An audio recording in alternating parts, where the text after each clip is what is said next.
Grand événement de la comté qui fit jaser Hobbitbourg et les eaux, aujourd'hui parlons de la fête d'adieu de Bilbo.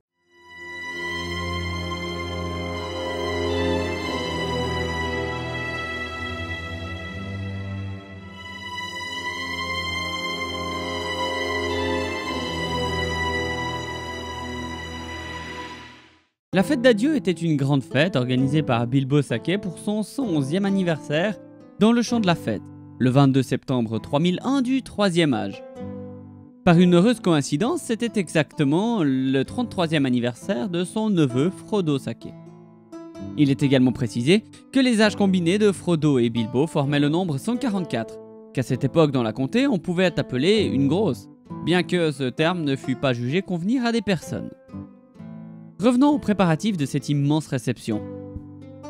En l'an de 1989, Bilbo avait pris sous sa garde son jeune cousin orphelin Frodo Saquet, avec qui il partageait le jour d'anniversaire. Et ils le célébraient ensemble par des fêtes animées à cul-de-sac chaque année. Cependant, les années passant, Bilbo se sentit fatigué, peut-être à cause de son utilisation de l'anneau ou autre chose. Et, autour de l'autre 3001, il décida de quitter la comté. Il planifia sa disparition comme un événement abrupt qui devait se produire lors de son discours d'anniversaire pour ses 111 ans donc. Cette année-là, il devait fêter son 111e anniversaire et aussi le passage à l'âge adulte de Frodo, et annonça une fête d'une magnificence particulière, ce qui fit sensation dans les environs en raison de son excentricité et de sa richesse. En effet, depuis l'année précédente, il avait commandé des cadeaux spéciaux aussi loin qu'Erebor ou Dale, et les nains d'Erebor commencèrent à arriver avec des chariots remplis de paquets. L'excitation fut encore plus grande lorsque le magicien Gandalf, célèbre pour ses feux d'artifice lors des fêtes du vieux Touk, arriva également. Bien que personne dans la comté, hormis Bilbo, ne se rappelle des feux du vieux bonhomme. Les jours suivants, Bilbo fut occupé à écrire et à envoyer des invitations, à gérer la liste et à emballer les cadeaux, refusant les curieux qui prétendaient venir pour aider. Les bureaux de la poste d'Hobbitbourg furent engorgés et ceux de l'Eau furent submergés par le nombre d'invitations et de réponses. Tous durent faire appel à des facteurs auxiliaires.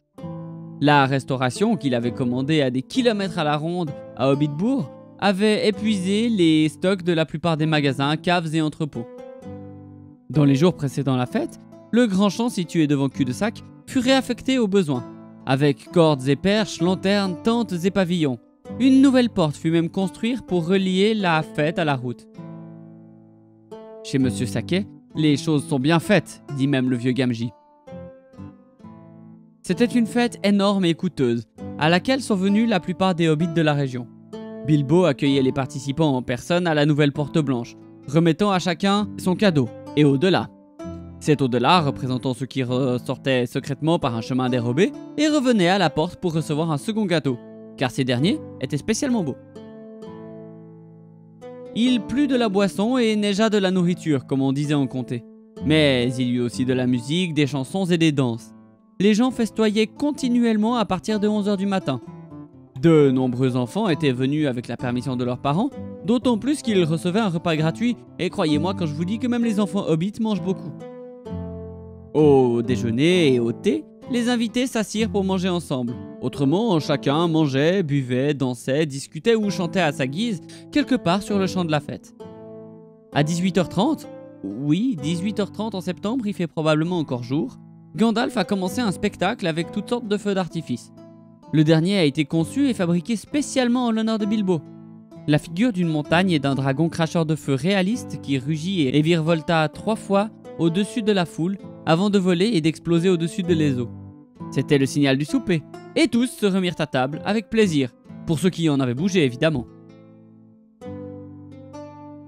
Après le repas familial, Bilbo a commencé à prononcer son inévitable et très redouté discours. Mais les invités étaient déjà satisfaits et pouvaient tout tolérer et applaudir à chaque mot.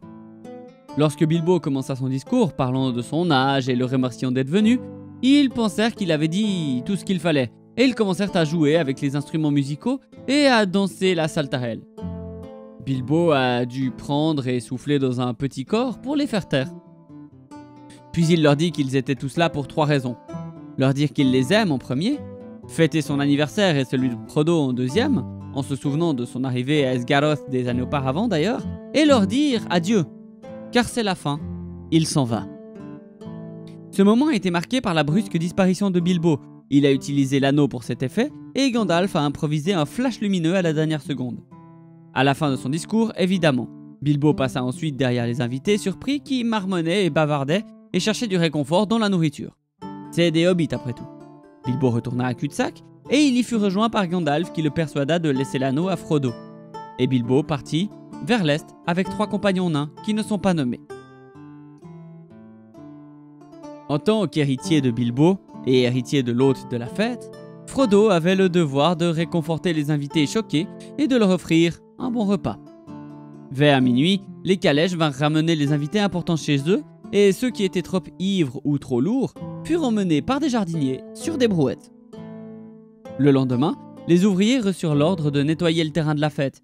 Les installations, la décoration et les objets culinaires, très peu, et autres choses oubliées, comme les sacs, les gants et les mouchoirs, la nouvelle a alarmé tout le monde et Cul-de-sac a été inondé par les invités qui ont demandé une explication logique et ont pu récupérer les cadeaux que Bilbo avait laissés pour eux. Les invités étaient tellement rassasiés que les semaines suivantes, il n'y eut pratiquement aucun achat de provisions dans toute la comté.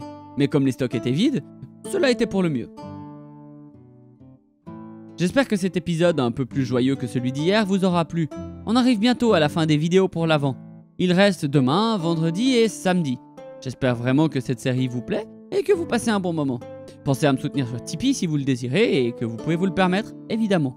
Je vous rappellerai plusieurs fois, mais notez la dernière chose. Lundi 26 décembre à 19h30, je ferai une FAQ en live sur Twitch qui sera ensuite uploadée sur YouTube. Vous pourrez venir me poser des questions et discuter à ce moment-là. Ce sera fait depuis le Discord dispo en description. Alors à demain en Terre du Milieu. Merci d'être là et ciao!